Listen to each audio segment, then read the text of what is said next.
Aujourd'hui, c'est avec beaucoup de plaisir qu'on est en votre compagnie à Olivier Vogetta pour Aimer encore, aux éditions La Grande Vague. C'est une question très banale, mais je dis toujours qu'est-ce que c'est l'origine du roman, et j'irai jusqu'à dire est-ce que c'est pas l'observation des gens dans la rue sur leur portable tout le temps? Bah si, les objets connectés font partie de notre vie, donc tout le monde passe sa vie derrière ses écrans. Donc c'était le point de départ, c'était une réflexion vraiment sur la société dans laquelle on vit et un peu les interrogations et les craintes aussi qui nourrissent cet environnement quand même assez particulier, assez différent de moi quand j'ai grandi, quand j'étais adolescent, quand j'étais jeune vingtenaire et que j'étais dans ce jeu de la séduction. C'était vraiment complètement différent. Donc je me suis fait cette réflexion-là et puis il y a eu un élément, je dirais, déterminant dans la genèse de cette histoire. C'est cette personne qui est venue me raconter son histoire et qu'elle ne comprenait pas et dont elle n'arrivait pas à faire sens. Et je les ai mis, des mots sur le papier pour réussir, pour l'aider quelque part à comprendre ce qui lui était arrivé. Alors du coup c'est passionnant parce que je ne savais pas que c'était tiré d'une histoire vraie, mais justement incarner un personnage féminin en tant qu'homme, est-ce que c'est facile? Est-ce que vous avez discuté du coup avec la personne, fait un recueil de témoignages? Je ne sais pas trop comment on peut le dire. Oui, on a discuté plusieurs fois et effectivement c'est un roman en jeu. Aimer encore, et je me suis mis dans la peau, dans sa peau, dans le personnage féminin, donc qui était un exercice quand même très particulier auquel je ne m'étais jamais livré, et j'ai adoré ça, être une femme, l'espace de l'écriture d'un roman qui a pris quelques mois, et j'ai vraiment adoré ressentir les choses avec la fibre féminine, avec les yeux féminins. Bon, je suis à bonne école parce que j'ai beaucoup de femmes chez moi, donc j'ai une épouse et deux petites filles, et j'ai toujours eu beaucoup d'amis, donc la sensibilité féminine est quelque chose qui m'est pas étranger, donc c'est quelque chose qui m'intéresse, et moi-même j'ai une sensibilité, certains ont dit assez féminine, alors une sensibilité qui me permet d'écrire des choses comme ça. La scène d'ouverture est intéressante parce que ça place l'intrigue et ça s'appelle, alors je ne sais pas si vous êtes d'accord, thriller psychologique, mais je trouve que ça colle quand même, et puis commencer par une scène forte, ça vous place tout de suite l'histoire et ça met le lecteur en attente, tout simplement. Non, tout à fait, c'est un processus romanesque qui est utilisé dans les livres mais aussi au cinéma. Donc commencer par la mort ou un meurtre, c'est pas neutre. En faisant cela, on crée une attente déjà chez le lecteur, une incompréhension aussi, qui veut comprendre ce qui est arrivé, et puis aussi on arme la narration. Donc c'est un procédé qui, dans ce cadre-là, marchait bien parce que c'est un roman très dynamique, très enlevé, avec des phrases très courtes, un peu à l'image de ce qu'on peut taper sur son téléphone, de Twitter, 140 caractères, etc. Donc j'avais envie de commencer comme ça pour pas jouer cette carte du suspense à ce niveau-là, parce que la carte de suspense, elle n'était pas à ce niveau-là. Elle était plus sur le fait de démêler la pelote, ouvrir le capot de la voiture, le capot de Stella et de Guillaume, donc qui sont les deux protagonistes, et essayer de comprendre un petit peu les mécanismes qui ont mené à ça. Donc les mécanismes d'asservissement, l'emprise, comment ça marche l'emprise et surtout sans agir. Je vais juste résumer rapidement qu'on ne soit pas perdu. C'est qu'une femme tombe amoureuse d'un homme en virtuel et ça va partir en vrille, quoi. Mais justement, moi ce qui m'a plu aussi dans votre roman, c'est la progression dramatique. Et je vous voyez plus en metteur en scène. Je ne sais pas si vous voyez ce que je veux dire, mais il y a une progression vraiment et on découvre l'intrigue, comme vous venez de dire. C'est pas parce qu'il y a la mort au début qu'il n'y a plus rien à apprendre après, quoi. Oui. Non, mais je suis heureux de vous l'entendre dire parce que j'ai toujours aimé le cinéma. Je suis un grand fan de cinéma et j'aimerais penser, et j'ose à penser que j'ai une écriture cinématographique. Donc quand j'écris, j'ai toujours une image. Je veux me visualiser les choses que je décris et que je veux faire vivre au lecteur. Donc ce que vous dites, merci, ça me conforte dans mon idée. Mais vraiment, ça marche en tout cas. Si je vous demandais de nous décrire Stella, je vous demanderais, peut-être pas pour Guillaume, parce que j'ai une autre question pour Guillaume, mais Stella, c'est quoi? C'est une personne en position de faiblesse ou qui s'est laissée aller à la faiblesse? Stella, elle a été abandonnée par son père et donc elle est dans une dynamique où elle sabote toutes les relations avec les hommes qu'elle aime. Bon, Guillaume, c'est différent, et on en parlera un peu après, mais Guillaume, lui, il veut vivre sa vie au travers d'un écran dans lequel il recherche son propre reflet. Voilà. Donc les deux se rencontrent et il y a cette rencontre, ce coup de foudre, et puis un récit qui laisse toute la place à l'imaginaire. Et donc Stella, elle part d'un principe que voilà, dans la vraie vie, ça va pas marcher. Et donc elle se met sur une application de rencontre amoureuse et elle cherche, elle a encore du courage, elle a encore l'espoir, elle a encore la croyance de l'amour, parce que l'amour c'est une croyance et elle y croit toujours. Et elle aime l'idée de l'amour. Et donc elle va sur cette application, elle rencontre quelqu'un dont elle tombe folle amoureuse. Et sans doute il y a quand même une part d'elle-même où elle recherche une validation à travers l'écran.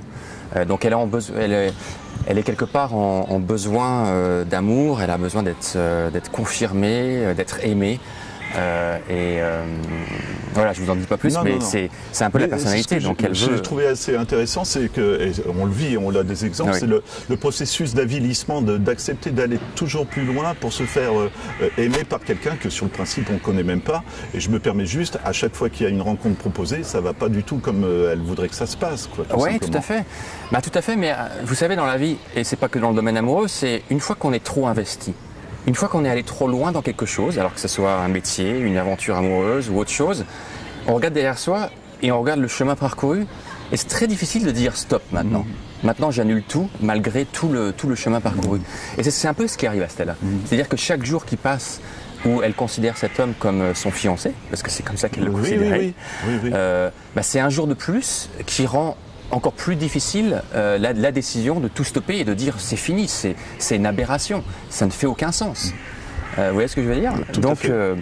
Et on le sait en plus, c'est ça qui est passionnant, parce que au fur et à mesure, je reviens à la progression dramatique, elle analyse, mais vers la fin, et je vais pas dévoiler, mais elle réalise, mais je ne sais pas si elle réalise aussi, ou alors elle le sait, mais elle veut continuer quand même. C'est assez passionnant, c'est frustrant, parce qu'on ne peut pas raconter sur la fin, mais il y a toujours cette relation qui existe, on va dire, sur la fin. Oui, non, pas de spoiler, mais non, effectivement, elle l'aime vraiment, en tout cas, elle le croit, même si elle ne l'a jamais rencontré, et même dans un dénouement tragique, elle va continuer à l'aimer, de façon un peu mystique. Bon, on va pas aller plus loin, voilà. Comme ça. Mais et vous savez, quelque part. Et la vraie personne, pardon, je vous coupe la parole, mais c'est passionnant.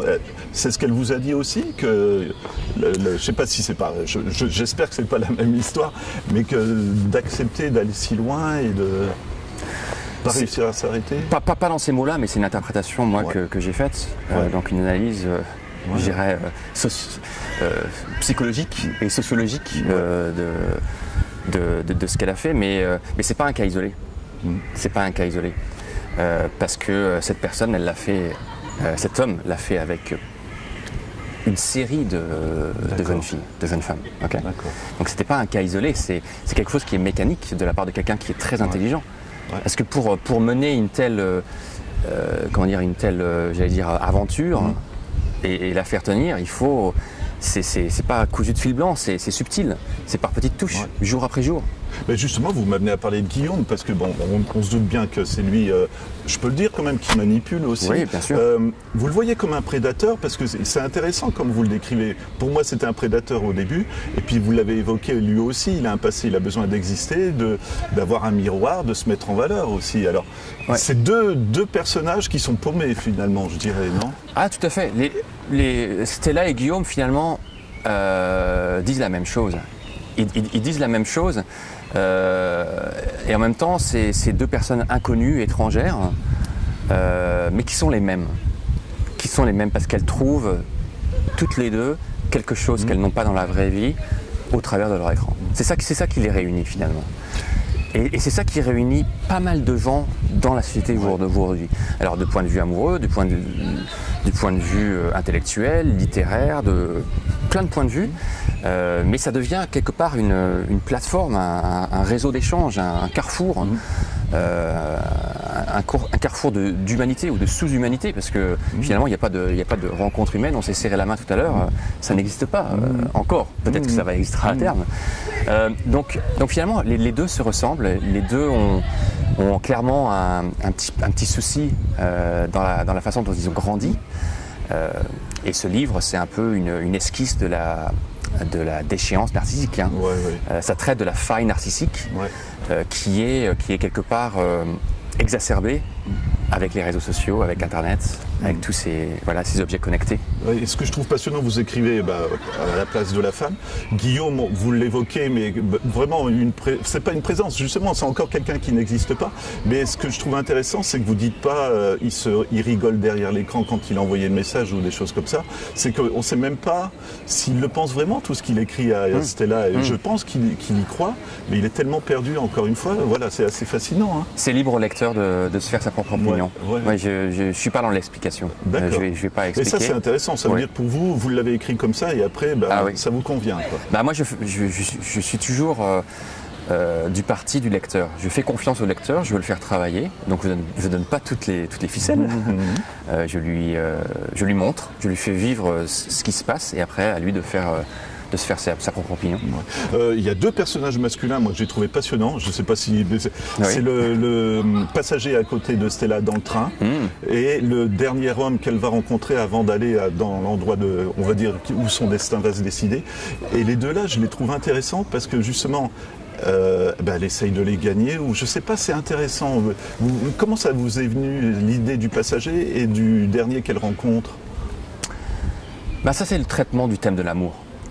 L'amour est un thème qui me passionne en général, et j'ai voulu traiter les différentes, j'oserais dire, pathologies inhérentes à l'amour-passion à travers certains personnages, à travers certaines scènes.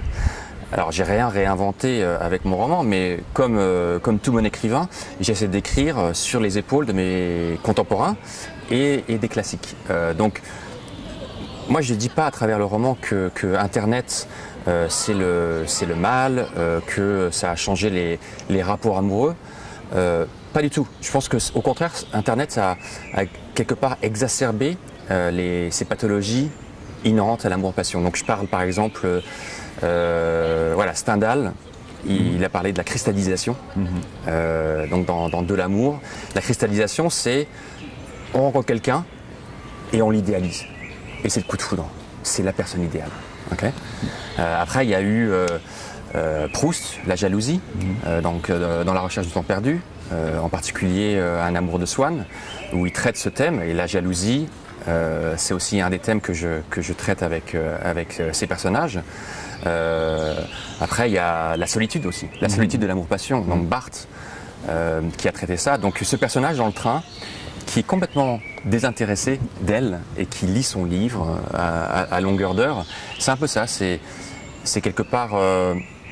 C'était un petit peu un pied de nez parce qu'il y a des gens qui passent leur trajet en train derrière leur écran, qui est une expérience, je dirais, foncièrement solitaire, parce que chacun reflète ce qu'il veut de lui ou d'elle dans l'écran. Mais il n'y a pas beaucoup d'enrichissement parce que les gens ont tendance à scroller.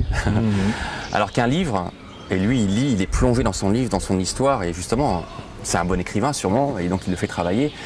Et on voit qu'il est plongé dans cette histoire et il y est investi corps et âme. Et donc ça c'était un peu, je dirais, une manière de remettre le livre à sa place, qui est pour moi au-delà de ce que les écrans peuvent apporter au jour le jour. Quant à l'autre... J'ai trouvé émouvant l'autre, moi, honnêtement. Pour tout vous dire, parce qu'il est au bord des larmes, si je ne me trompe pas, il ne veut pas aller plus loin. Et sans qu'ils se parlent quasiment, quoi. Oui. C'était un peu une tentative de ma part de décrire ce qui aurait pu être, mais qui n'a pas eu lieu. Ce qui aurait pu être et qui n'a pas eu lieu pour X raisons, quelquefois infimes, quelquefois grandes, comme c'est dans son cas. Puis aussi, c'est peut-être le dernier point de jonction où elle pourrait faire quelque chose qui aille dans le positif. C'est quelque part une figure masculine qui est positive dans sa vie. Il n'y en a pas eu beaucoup. Elle aura peut-être pu faire quelque chose avec lui, je ne sais pas. Lui demander conseil, se livrer, être vulnérable, mais en était-elle seulement capable? Ce que je trouve intéressant, c'est que je vous ai dit tout à l'heure, je voulais pas vous poser la question sur le fantastique, mais je ne peux pas Allez-y. Mais quand on lit, justement, elle vit dans un univers onirique complètement, oui. Et quand elle va faire ce qu'elle va faire, elle retombe dans la réalité. Et il y a des choses, alors on va juste dire le mot poignard et vous dites ce que vous voulez ou pas, qui elle croit tellement réel. Et puis on ne sait plus quoi, parce que ça c'est, alors je vous rends hommage en tant qu'écrivain, parce que ça a été, pour moi c'était une découverte l'histoire du poignard, enfin, voilà, c'est assez passionnant.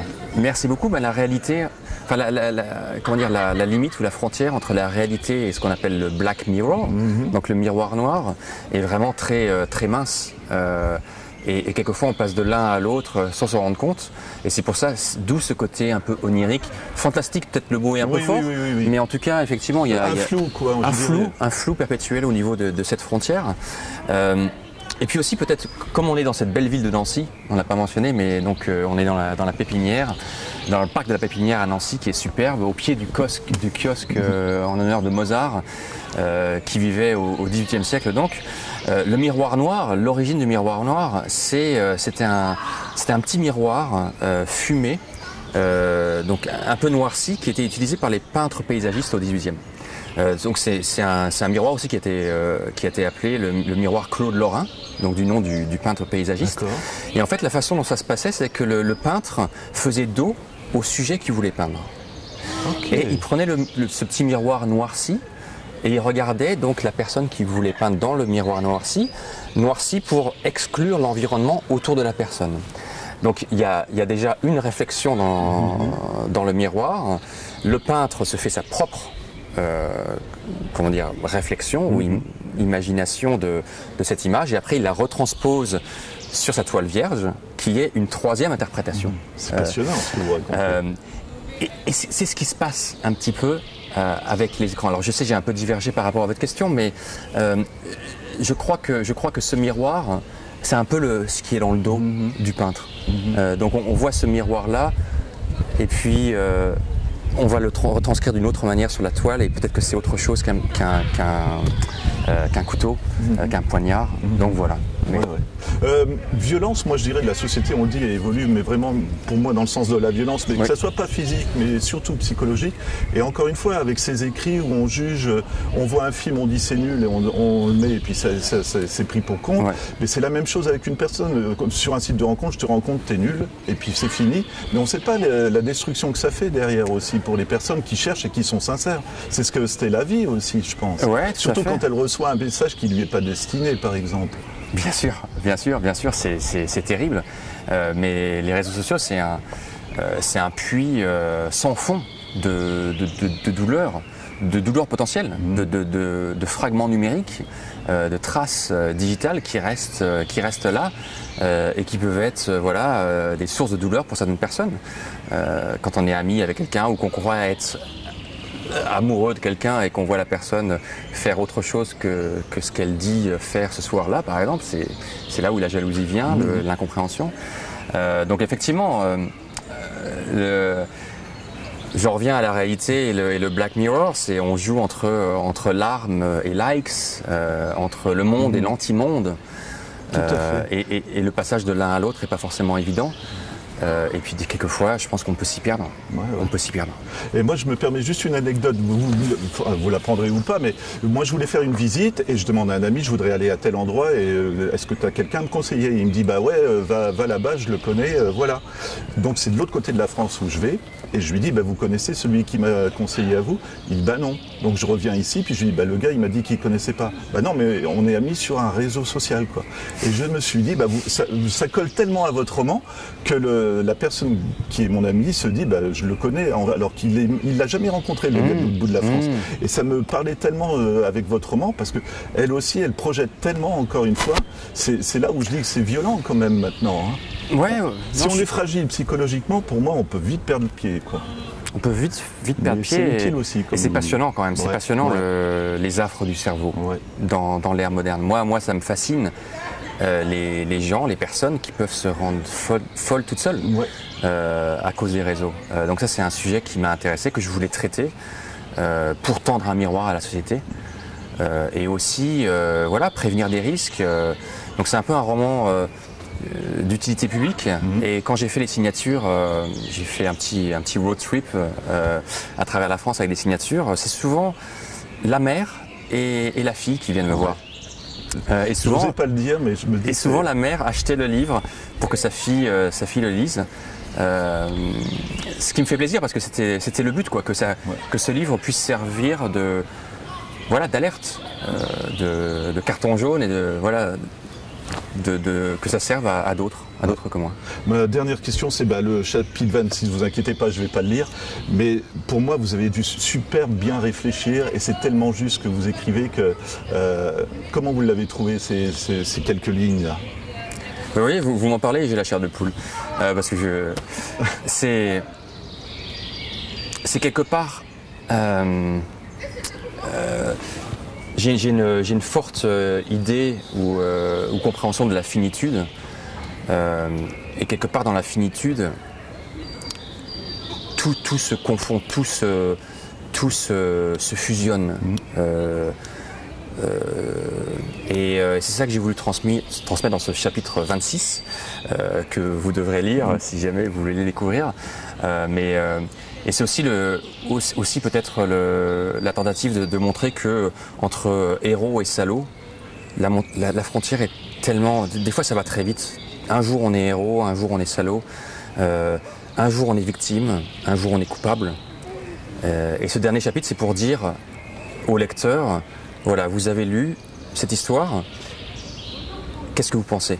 Qui est le coupable? Qui est le bourreau? Et qui est la victime dans cette histoire? Parce que c'est pas clair. Ouais. Et si je devais être juge de cette affaire devant les tribunaux, j'aurais bien du mal à me décider et à faire un jugement qui me paraîtrait impartial. Et je vais faire une grande image pour le chapitre 26, mais alors croyez-le ou non, mais j'ai pensé au film Excalibur de John Bowman, où il y a le père et le fils, ils font un duel où ils se battent, et l'issue finale, et j'irai pas plus loin, mais ça colle tellement avec le chapitre 26, c'est que tout est lié finalement, et que quand il y a une mort, c'est pas joyeux du côté de l'assassin, mais de l'autre aussi, surtout pour Stella, quoi. Oui, non, tout à fait. Voilà. Non, très, très belle image. Il y en a d'autres, il y a aussi oui. César et son fils. Par contre, allez, on arrête. C'est un grand thème. Voilà. Je rappelle juste le titre de votre roman. Donc Olivier Vogetta pour aimer encore aux éditions La Grande Vague. Puis vous l'aurez compris, il faut le lire, quoi, tout simplement. Merci infiniment Romain de m'avoir reçu et d'être venu m'interviewer ici à Nancy. Merci. Merci, à bientôt.